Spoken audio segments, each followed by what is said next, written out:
आपकी अपनी ARY technical पाठशाला के non technical video blog number 12 में आप सबका स्वागत है।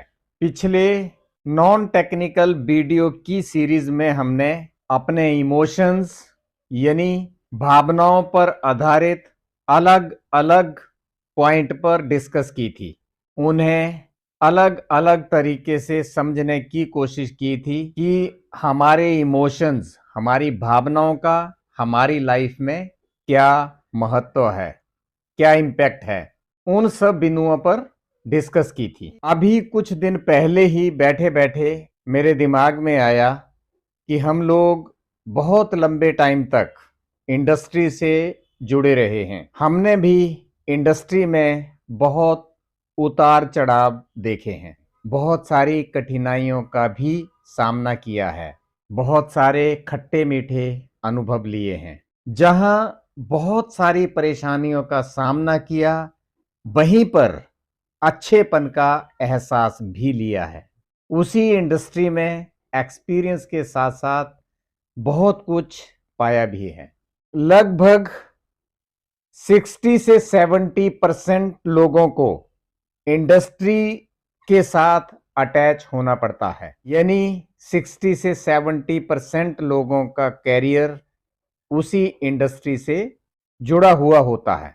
तो मैंने सोचा कि क्यों ना अपने एक्सपीरियंस को यानी इंडस्ट्री की जर्नी को आप लोगों के साथ शेयर किया जाए, ताकि उस सफर में आने वाली परेशानियों, अच्छाइयों और आने वाली चुनौतियों के बारे में डिस्कस किया जाए, ताकि जिन्होंने अपना कैरियर स्टार्ट किया है या करने वाले हैं, जो इंडस्ट्री से अटैच होने वाले हैं, उन लोगों को इस एक्सपीरियंस से कुछ न कुछ डायरेक्शन मिल सके। और मुझे लगता है कि इससे कुछ न कुछ फायदा जरूर होगा। कई बार इंडस्ट्री में भी अपने कैरियर में कहीं ना कहीं ऐसे भी मोड़ आते हैं जहां पर हमें किसी सही डायरेक्शन की जरूरत होती है, और ऐसे में यदि नई जनरेशन को एक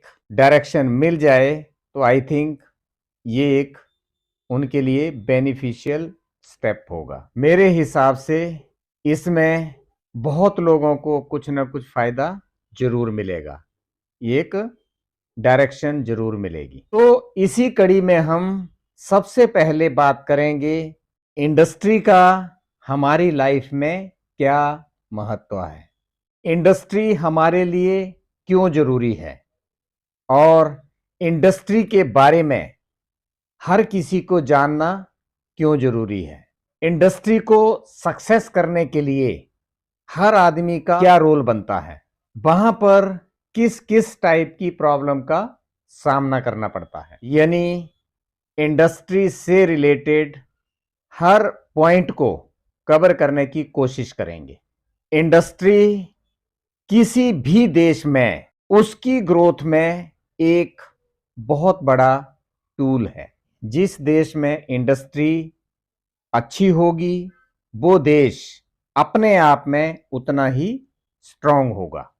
यहां पर हम ये भी कह सकते हैं कि इंडस्ट्री हमारी डेली की जरूरतें पूरी करने के साथ साथ देश की उन्नति में भी इंडस्ट्री का बहुत बड़ा रोल है, बहुत बड़ा योगदान है। आज से 40-50 साल पहले की बात करें तो उस समय हमारी ज़रूरतें बहुत कम हुआ करती थी।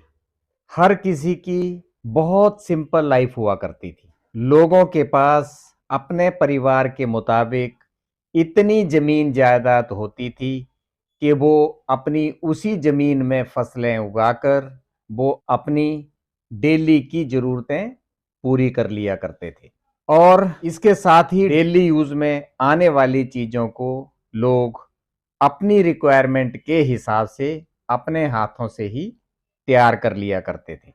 और यदि कोई थोड़ी बहुत पढ़ाई कर लेता था तो उसे बड़ी आसानी से सरकारी नौकरी भी मिल जाया करती थी। यानी उस समय किसी भी प्रकार की कोई परेशानी नहीं हुआ करती थी, क्योंकि उस समय आबादी कम होने के साथ साथ लोगों की ज़रूरतें भी कम हुआ करती थी।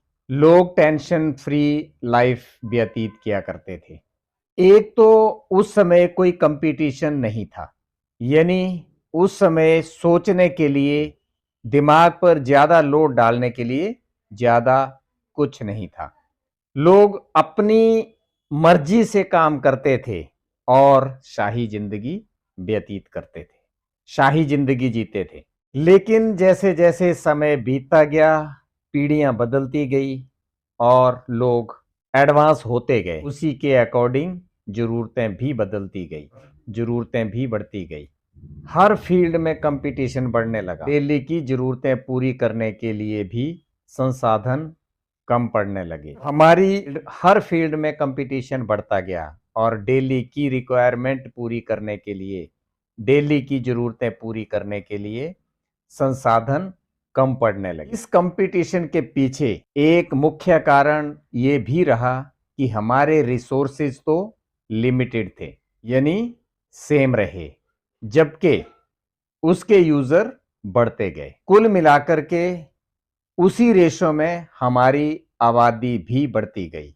इस सिचुएशन को हर कोई, खासकर हमारी पीढ़ी का हर कोई समझ सकता है, महसूस कर सकता है कि हमारे उस बचपन के दौर में और आज के दौर में क्या डिफरेंस है। हम इसे सबके बारे में डिस्कस ना करके, हम यदि अपने परिवार में ही देखें तो हम आसानी से इसे समझ सकते हैं कि हमारे परिवार में पहले कितने मेंबर हुआ करते थे। जो हमारे पास जमीन जायदाद हुआ करती थी, वो उस टाइम पे हमारे परिवार के मेंबर के अकॉर्डिंग सफिशिएंट थी।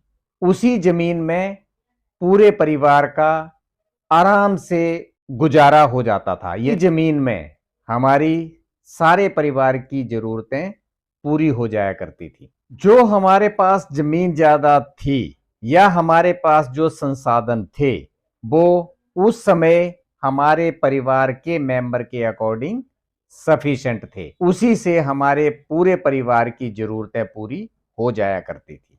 लेकिन समय के साथ साथ परिवार बढ़ते गए और उस जमीन के टुकड़े होते गए।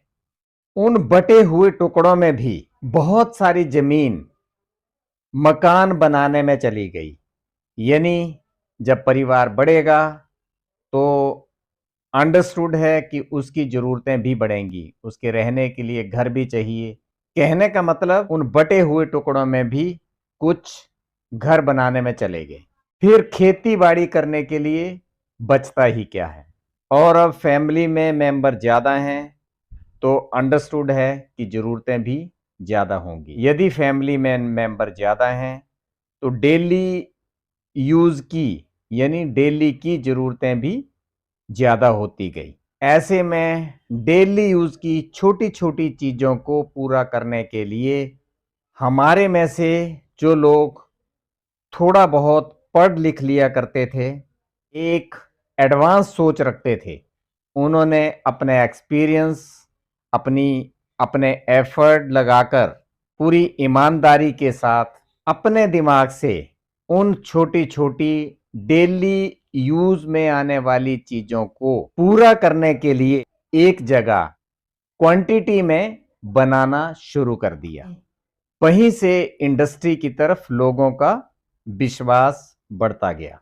जहां पहले हाथों से काम हुआ करता था, वहीं पर वो काम छोटी छोटी मशीनों से बनना शुरू हो गया, होना शुरू हो गया। उन कारखानों में लोगों को डेली की जरूरतों का सामान पूरा करने के साथ साथ बहुत से लोगों को रोजगार भी मिलने लगा। समय समय पर उस इंडस्ट्री में सुधार होता गया और यदि आज हम देखें तो इंडस्ट्री हमारी एक जरूरत बन चुकी है। और यदि हम आज देखें तो इंडस्ट्री हमारी डेली की जरूरतें पूरी करने और रोजगार देने के साथ साथ देश की उन्नति में भी इंडस्ट्री का बहुत बड़ा रोल है, यानी इंडस्ट्री बहुत बड़ा रोल प्ले करती है। यहाँ पर ये भी कहना गलत नहीं होगा कि आज की डेट में इंडस्ट्री हमारी ज़रूरत बन चुकी है। उसी में हमारी युवा पीढ़ी का भविष्य छुपा हुआ है। उन्हें अपनी पूरी ईमानदारी, मेहनत और लगन से अपने भविष्य के साथ साथ देश के भविष्य को भी संवारना होगा। और इसमें कोई भी शक नहीं है कि यदि हर कोई ईमानदारी से, निस्वार्थ भावना से एक टारगेट बना करके किसी भी कार्य को पूर्ण करता है, तो उसमें अपनी सफलता के साथ साथ देश हित में भी कुछ न कुछ योगदान शामिल हो जाता है। और ऐसे में हर कोई ईमानदारी, निस्वार्थ भाव से मेहनत करे तो उसमें उसकी अपने परिवार की ग्रोथ के साथ साथ देश की ग्रोथ भी निश्चित है। और ये सब चीजें कोई मन घड़ंत नहीं है, ये सब एक एक्सपीरियंस में महसूस की हुई चीजें। इसी के साथ हम आज का ब्लॉग बंद करते हैं और अगले ब्लॉग में हम बात करेंगे इंडस्ट्री क्या है और साथ ही टाइप ऑफ इंडस्ट्री, यानी इंडस्ट्री कितने टाइप की हो सकती है। इसी टॉपिक पर बात करेंगे। तब तक के लिए नमस्ते, धन्यवाद।